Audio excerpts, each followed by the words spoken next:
많은 임대인들이 임대업을 하면서 임차인과 겪게 되는 어려움들 때문에 자신은 임대업이 잘 안 맞는다고 생각을 하게 됩니다.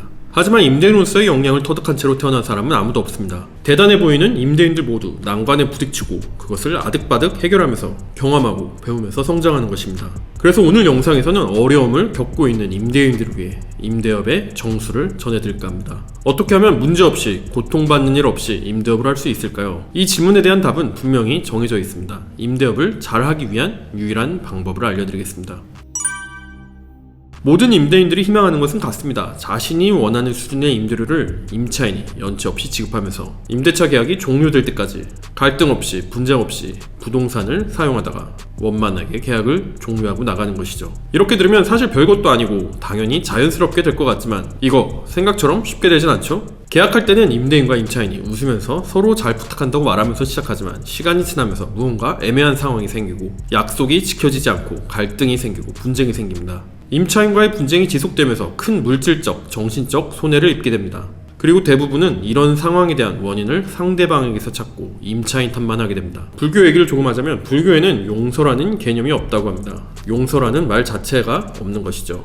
용서라는 것은 자신은 잘했고 타인은 잘못했다는 것인데 불교에서는 모든 것의 책임이 자신에게 있기 때문입니다. 저는 임대업도 마찬가지라고 생각합니다. 물론 임차인의 귀책에 의해 임대인이 손해를 본다면 가만히 있어서는 안 되겠지만 그런 일이 발생한 것에 대한 근본적인 책임은 임대인으로서의 미흡함에 있다고 생각합니다. 원래 세상 곳곳에는 악의가 숨어 도사리고 있습니다. 나의 어려움과 고통에 대해서 상대방을 탓하기보다는 애초에 상대방은 언제든지 나에게 어려움과 고통을 줄 수도 있는 사람이라고 생각하고 이에 대비한다면 상대방의 행동이 나에게 지대한 어려움과 고통이 되기 어렵습니다. 불교의 극단적인 자조정신으로 귀책 사유가 있는 상대방을 용서하고 모든 책임을 본인으로 돌리자는 말이 아닙니다. 귀책을 따지고 시비를 가리는 것도 중요하겠지만 같은 문제를 겪지 않기 위해 다음 단계로 나아가기 위해서는 더 근본적인 이유를 알고 그것을 해결해야 합니다. 임대업에서 임대인이 상대방으로 인해 어려움을 겪고 고통받는 그 근본적인 이유는 명확합니다. 상대방이 그렇게 나에게 어려움과 고통을 줄 수 있도록 내버려 두었기 때문입니다. 바로 통제하지 못하기 때문입니다.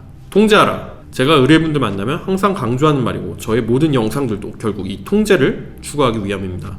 그렇다면 왜 통제가 필요할까요? 간단합니다. 결과를 예측하고 결과를 결정하고 내가 원하는 결과를 만드는 것은 통제뿐이기 때문입니다. 여러분이 통제하지 못하면 상대방이 주도권을 가지게 되고 여러분 대신 통제하게 됩니다. 상대방이 결과를 결정하게 되는 것이죠. 간혹 이 통제에 대해서 부정적인 견해를 가진 사람들이 있는데 통제하는 것을 좋아하지 않는 사람은 통제력이 없거나 과거의 통제력을 잘못 휘두른 사람들 뿐입니다. 사람들이 나쁘다고 비난하는 가치는 사실 대부분 그들이 포기한 것인 경우가 많습니다. 자, 그래서 여러분은 통제해야 합니다. 그런데 여기서 중요한 것이 있습니다. 통제하려는 대상을 제대로 설정해야 합니다.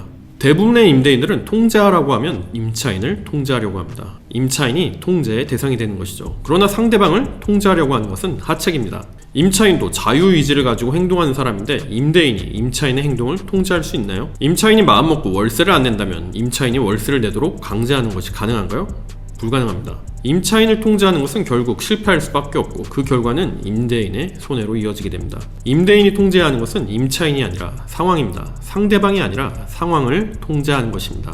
임차인이 월세를 밀린다고 월세 하루만 밀려도 하루가 멀다 하고 독촉하고 채무를 이행하라고 따지는 이런 잔소리는 제가 말하는 통제가 아닙니다. 임차인한테 이거 하지 마라 저거 하지 마라 이건 이렇게 해라 말하지만 임차인이 말 안 들을까봐 약속을 안 지킬까봐 노심초사하고 임차인을 설득하고 재차 부탁하고 통제하고 이런 것을 통제라고 할 수는 없습니다. 임차인의 채무 불이행을 통제하는 것은 불가능하지만 임차인이 채무 불이행하는 상황을 전제로 그에 대한 대응을 마련해 놓고 그것이 나에게 손해가 되지 않도록 상황을 통제하는 것은 가능합니다. 임차인이 채무를 불이행하거나 임차인이 약속을 지키지 않더라도 임대인이 적극적으로 임차인에게 그 이행을 부탁하고 요구하지 않아도 되는 상황, 더 나아가 임차인의 채무 불이행이 임차인에게는 명백한 손해가 되지만 임대인에게는 오히려 상대적으로 이익이 될 수 있는 상황을 갖추는 것, 발생할 수 있는 상황들을 가정하고 그것들에 대한 방안을 준비해서 어떤 상황이 발생하더라도 임대인이 상황을 주도적으로 대응할 수 있는 것, 이것이 진정한 통제입니다.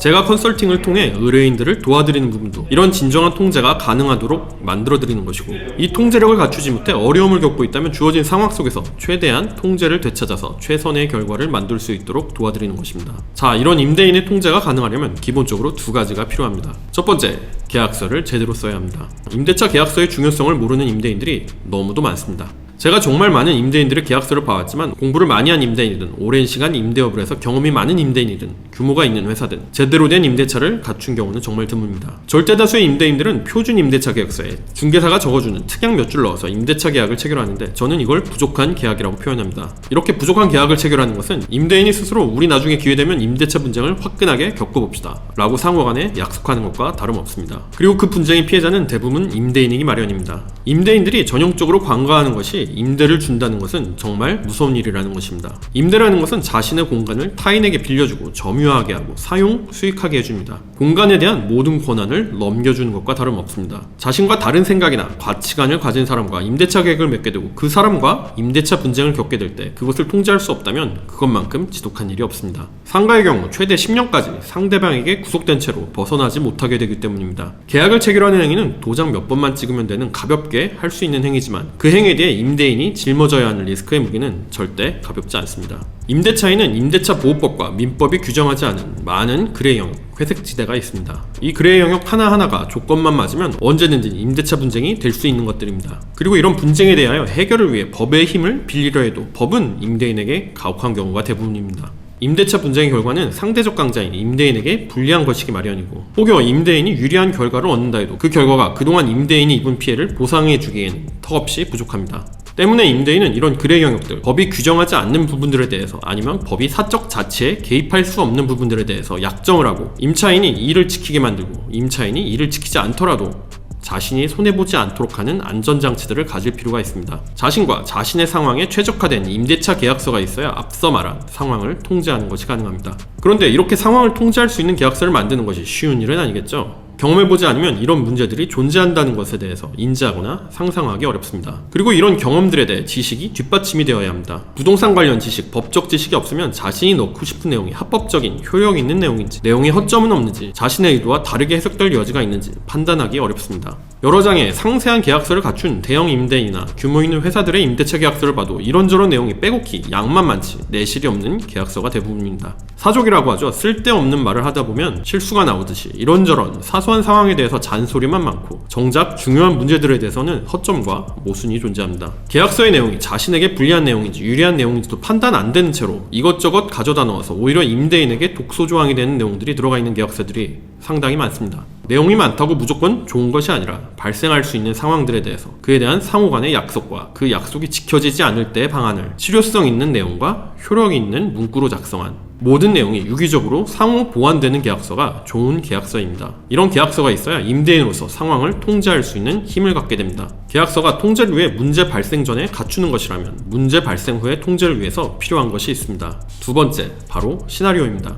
같은 계약서를 가지고 있더라도 문제를 통제하고 해결하는 방법에 의해 결과는 확연하게 달라지게 됩니다. 자신이 무엇을 가지고 있고 어떻게 해결하는 것이 가장 자신에게 좋은지 제대로 이해하지 못한 채로 어떻게든 되겠지 이런 안일한 생각으로 상대방과 어설프게 대화를 하고 섣부르게 액션을 취하면 의도와 정반대로 상황이 더 안 좋은 방향으로 흐르게 되는 경우가 많습니다. 본인이 유리한 상황에서 불필요한 말과 행동을 해서 상대방에게 구실과 명분을 주기도 하고 쉽게 해결할 수도 있었던 일이 문제를 해결하는데 극도로 많은 비용과 시간이 드는 일이 됩니다. 면밀하게 현재 상황을 검토하고 그 상황을 자신에게 유리하게 이끌 수 있는 계획 없이는 상황은 부정적인 방향으로 꼬여버리기 십상입니다. 임대차 영역에서의 문제는 항상 상대방이 존재합니다. 그리고 거기에 많은 돈이 얽혀있죠. 그러다 보니 상황의 진행, 감정의 변화에 따라 결정이 번복되기도 하고 진정성 있던 약속은 돈 앞에서 무의미한 것이 될 때가 많습니다. 여러 변수가 존재하고 뜻하지 않은 일들이 생기게 됩니다. 이러한 유동적인 문제에 대해서 하나의 계획, 하나의 해결책으로는 충분히 대응할 수 없습니다. 계약서나 법에 A 하면 B 할 수 있다 라고 써있다고 꼭 B를 할 필요는 없습니다. A라고 꼭 B가 되는 것이 아니라 C, D, E 등 다양한 해결 방안들이 존재합니다. 더 큰 실리를 위해서 창조적으로 생각하고 판단해야 합니다. 여러 가지 가능성에 대해서 경우의 수를 두고 상대방의 상황과 변화에 따라 유연하게 최선의 선택을 해나가야 하는 것이죠. 가장 효율적이고 실리가 많은 방법을 먼저 시도하고 가장 비효율적이고 기회비용이 큰 방법을 마지막에 시도해야 하는 것입니다. 상황을 자신에게 유리하게 만들어 나가기 위한 시나리오들을 만들고 각 시나리오의 장단점을 분석해서 시나리오의 우선순위를 정하고 우선순위에 따라 선택한 시나리오를 현실화하기 위한 기초사실들을 쌓아나가고 상대방의 대응이나 상황이 변하면 유동적으로 또 다른 시나리오들을 선택하면서 계속 유리한 상황을 유지하면서 통제해 나가야 합니다. 시나리오는 문제 해결에서 기회비용은 최소화하면서 최선의 결과를 보장할 수 있는 방법입니다. 통제하라. 이 개념을 알아도 변화하고 발전할 용기를 내는 것은 쉬운 일이 아닙니다. 뭐 그렇게까지 해야겠어? 그렇게 안 해도 별 문제 없어.